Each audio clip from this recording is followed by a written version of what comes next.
Howdy tubers, welcome back to the Zach Live. So I got to do an introduction video to the introduction video about the new oil leases I bought.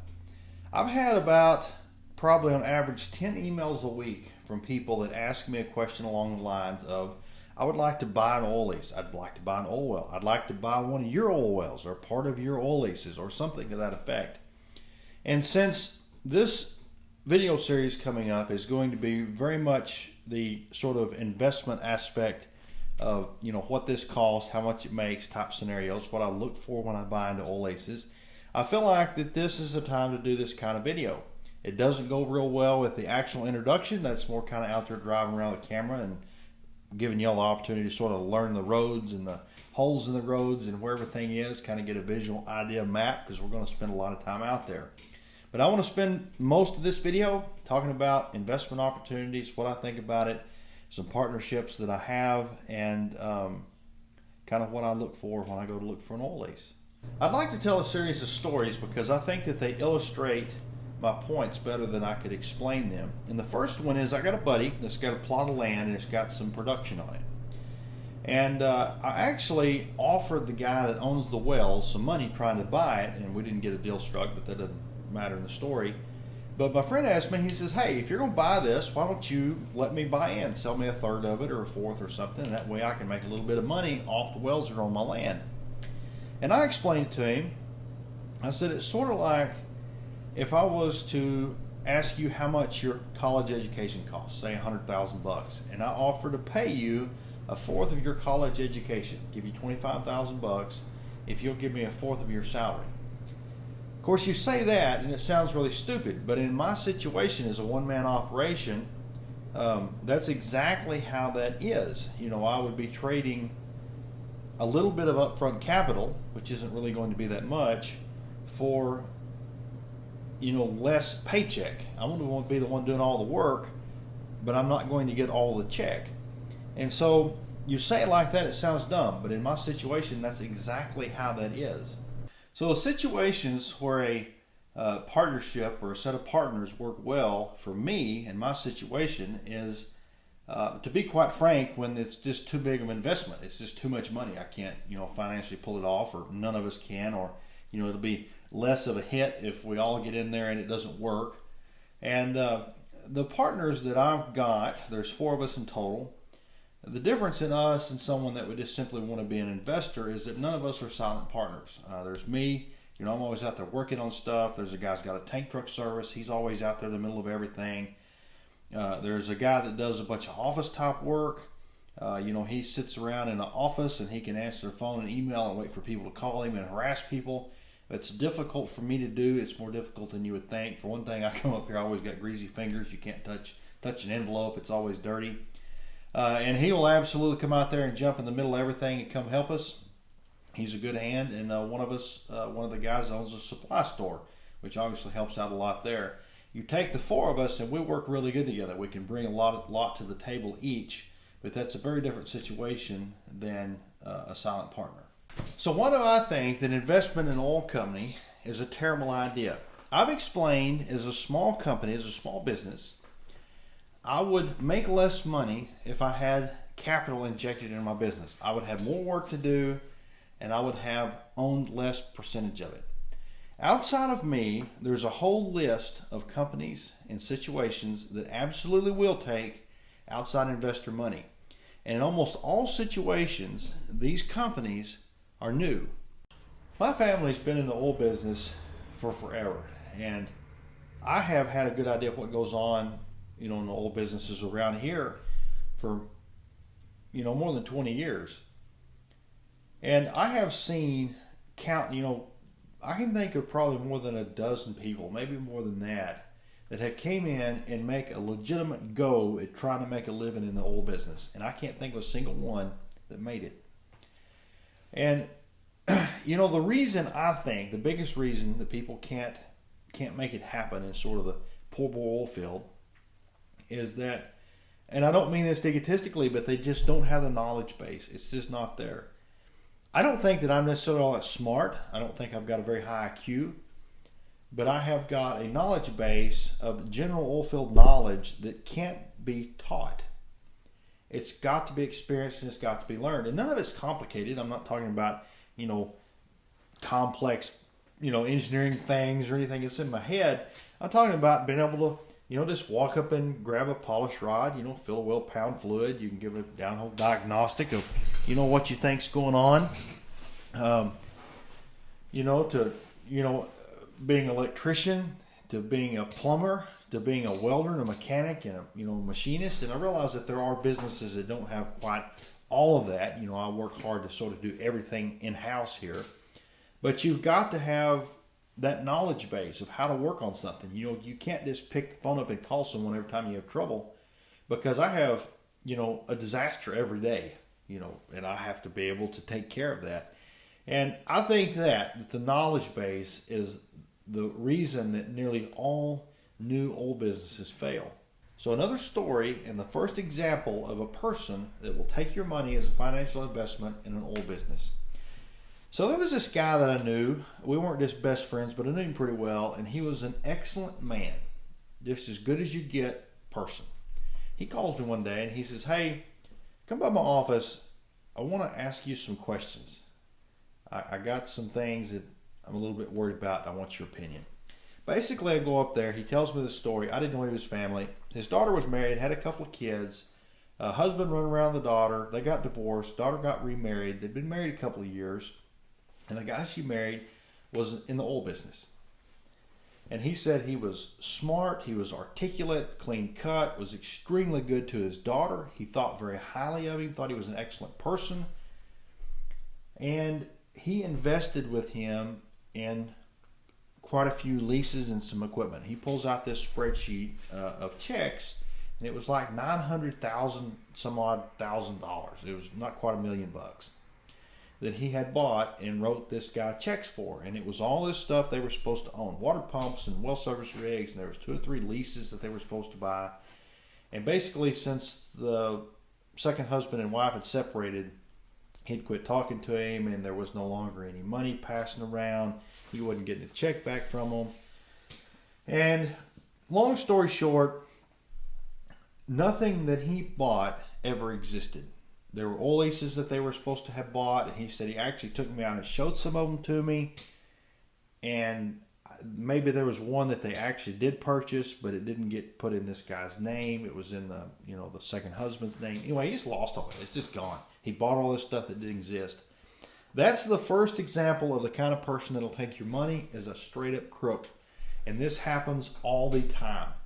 All the time you hear stories about people investing with people, even people that you sort of know and think probably aren't crooks. They'll take money to go drill a well somewhere or something, and the well never gets drilled and the money gets spent. One of the things that blows my mind being in the oil business, and this comes back to the number of emails I get all the time about people wanting to buy into an oil company. It is absolutely mind-blowing the amount of capital that people will come up with and throw at the possibility of owning an oil well. If you try to sell a car on Facebook, everybody that comes up to you thinks that you're a crook, that you're trying to, pull one over on them. If you got a small percentage of an oil well for sale, people will buy it. They don't care. They don't want to know anything about it. They just want to own some oil production. Stupidity is not the right word, but it's just it's the lack of vetting. It's the lack of long-term consideration. I don't know what the word to use is, but it's just mind-blowing how people will throw cash as an investment at oil production. So another story, and the second kind of person that'll take your money as an investor in the oil business. And it's the guy that is broke but wants to be an oil producer. So there was this family, this group of people, I think they were all kin, that came up with an oil lease here. And that's actually the lease that I bought and we worked on when we worked on the injection system the other day. They were all good people. I don't have a single bad word to say about any of them. I like them all. But they came up with this lease. I don't know if they bought it or if it was taken over, given to them, exactly what the situation was. But they got a real commission operator number. They got the bond. They got all the hoops jumped through, and they owned it. And basically, they all pooled their money. There was about 5 or 6 of them. I don't know exactly how many. They all pooled their money. They come up with probably about $50,000, and they drilled an oil well. They got really lucky and drilled a 1,000-foot Cisco well out there, and it made like 14 barrels. Came in like 14 barrels, and it made better than 6 for a couple of years. It was a really good well. And this paid them a significant amount of money. There was none of them financially very well off, but they weren't homeless. And, it probably paid them $1,500, $2,000, depending on what the price of oil was, extra a month each. It was a significant extra chunk of money, especially as a couple of them retired, probably living off, Social Security. It was a big deal. Well, they all kind of got wound up about it, and there was one of them kind of ramrodded it and said, we need to go dig some more wells. We need to, we're old guys now. We need to be in the oil business. And so he brought in a couple outside investors with some money to drill a well, and I don't know exactly what happened in the whole situation, but I think it went something like they took the money and drilled a well and maybe kept it as their own, and they wanted to make the money off that and try to drill another one. Or I don't know if they might have guaranteed a certain payout, but basically they ended up financially upside down and financially in a bind. When they drilled the well, they didn't have enough money to pay for all of it, and so they came and brought some more investors in and tried to do the same thing. They drilled 2 dry holes in a row, and there was a bunch of people they owed money to, and then they also brought in a bunch more money and they wanted to try to drill a deep well, probably gathered up a couple $100,000. Anyway, long story short, they got one of the guy that owns it end up in jail for bank fraud. Terrible whole situation. I think that he genuinely set out to try to make some money, and he genuinely set out to try to make the people that he had investors, the people that invested money, he wanted to make them money. But he was broke, didn't have any money, probably wasn't very good with financial details. He didn't know anything. He didn't know how to do anything, and he didn't have any connections.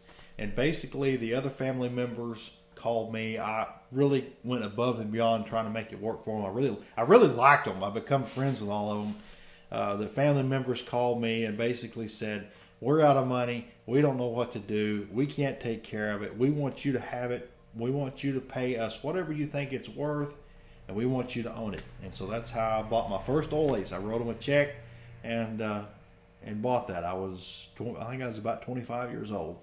So the last kind of company that will take your money as an investor, as an investment in the oil business, is what I call operators.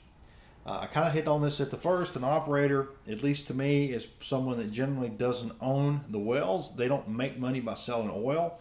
They make money by operating leases. And so they'll have an investor that buys into them, that purchases a lease or pays to drill a well or whatever. And this company makes its money by operating it. They do the machine work, they do the mechanic work, they work on the pumps, they have well service rigs, they do all the well servicing.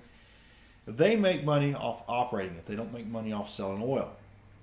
And the problem with these companies are, and I've seen a few of them come in, there's one comes to mind, and they had a tremendous amount of capital, probably more than $100 million that they brought into this little county that's got, population less than 5,000. And they paid top dollar for anything they could get a hold of. I think a lot of the money was overseas money. And the problem with the way they did things in these bigger companies, especially in the shallow well, this kind of production, is that my leases out there make me a decent living. But the problem is you have to babysit them. You have to go, keep everything just right. You got to work on them all the time. You got to maintain them. You got to go out there and give them a hug when they had a bad day. You have to be a steward of that lease to make it make money. And when you sell it to a big company, well, now instead of having someone like me, they just screw into a light bulb socket this employee that doesn't care. And they don't really care either, because they're not making money off selling oil. They're just getting to charge, upcharge the investor everything that they have to work on and everything they deal with. And this is the more common situation. This is, like I say, the legitimate investment companies. And they do a bunch of drilling, and you do time to time get lucky and, hit really good wells, and whoever owned that, financially did really good. But that's not generally the case, because there's so much efficiency lost between someone like me and a business like them that, if everybody that invested in a business like that made money, I could be rich because it would be easy. I can do stuff so much more efficiently. They've got all these bosses and geologists and engineers and all these, tiers of people that go up that they have to support, that I don't have to do that. And so anyway, that's the last type of company I'd like to talk about. And they are the legitimate ones, but they're still generally a terrible investment idea. So what do I look for when I look for production to buy? The scenario I'm fixing to tell you, you can never go find, but from time to time it will find you. It'll be dropped in your lap, especially if you're in the loop. There's two things. I want to find a lease or an area or a set of leases that have got good established production around it. This lease that I bought has got just that. I actually own the lease to the north and to the south of it. And over the last 100 years, there has been a tremendous amount of oil that's been pulled out of those areas. It's got the potential to have something good there because it's got good stuff around it. And the second criteria is I look for a lease that the person that owns it has owned it for a very long period of time. We're talking at least 20, 30, maybe 40 years. Now, when you have a lease that the same person has owned for a really long period of time, often even if they start off with a fire under them, after a really long period of time, they don't care about anything anymore. And this sounds dumb, but it's true, and I've seen it many times, that you'll have someone that owns a well, and they'll have a story about that well, and for some reason, they hate that well. I mashed my finger here, and I had a scorpion bit me right there, and, I stumped my toe, and I lost, we dropped a string of pipe in it, and spent a fortune trying to fish. It's just a piece of crap. We don't like it. It ain't worth nothing. And I've seen that. I've had that story told to me a few times, and it's just someone that gets sort of mad at a well, and just remembers it as a bad thing. It's not anything to do with the actual well. It's just, circumstances that were around it. But anyway, look for good production. I look for someone that's had something a long time, and this goes along with having it a long time. Someone that's gotten lazy, someone that's cheap, someone that won't spend the money, someone that's complacent, or maybe someone that hadn't had it that long, but it has quickly dwindled down, and it's to the point that to them, it no longer is worth fixing up because they don't really think it's going to make that much money when it's all fixed. These leases, I thought that there was good potential. There was quite a number of wells that hadn't ran in a long time. And he kind of walked through telling me stories, that well isn't worth running electricity to. It made a little bit of oil, but, it just needs to be plugged. You don't want that lease. You don't want that well. And, you get in that situation. They don't want to fix it. That's exactly how I like to buy stuff. You buy it cheap. You spend less money on it than it would take to buy something that's already fixed, by a long shot. You put your time in it, you have something that's worth money.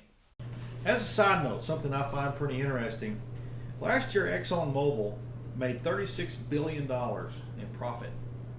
There's a lot of people get worked up over this number. It's too much money, we need to tax them, big oil is evil, fill in the blank. Exxon Mobil also produced 1.4 billion barrels of oil. The average U.S. consumer annually uses 22 barrels of petroleum. This is obviously the gasoline that goes in your car. It's the natural gas that you heat your house with. But it's also your portion of the diesel that goes in the tractor that plants your vegetables. The fuel of the truck that brings those vegetables to the grocery store. It's also your portion of the tar that goes into the roads that make the roads you can drive to the grocery store. If you take 1.4 billion barrels of oil and you divide that by 22 barrels of oil per person, Exxon Mobil produces enough oil to support about 63 million Americans, about a fifth of the United States. The number that's kind of mind-blowing to me is if you take $36 billion and you divide it by 63 million people served, if you had a hypothetical person that used only petroleum from Exxon Mobil, Exxon Mobil would make a profit from that person of $1.56 per day. What's more interesting to me, though, is if you do the same math about my company, the amount of oil I produce, and my profit margin is actually higher than Exxon Mobile. I make nearly $2 for every person that I serve. Well, tubers, I hope you enjoyed the video. I wanted to sort of give you a lead in to the new lease I'm bringing in about people that are interested in buying stuff or buying in, ask if you could buy part of my production. And I wanted to kind of hit on the note a little bit, kind of give you my opinion and some examples of why in most instances, in my opinion, investment in oil businesses are not that great a deal. I appreciate you watching. I plan on having this next video out tomorrow. I'm in here finishing it up. We actually drive around, look at all the wells, look at all the leases. I kind of give you a history of what's going on, what we've already done, and what's coming up next. There'll be a lot of videos out about this lease, and I want to go into great detail throughout probably this summer. And we're going to spend a lot of time out there. Appreciate you watching. Like, share, subscribe. We'll catch you on the next one.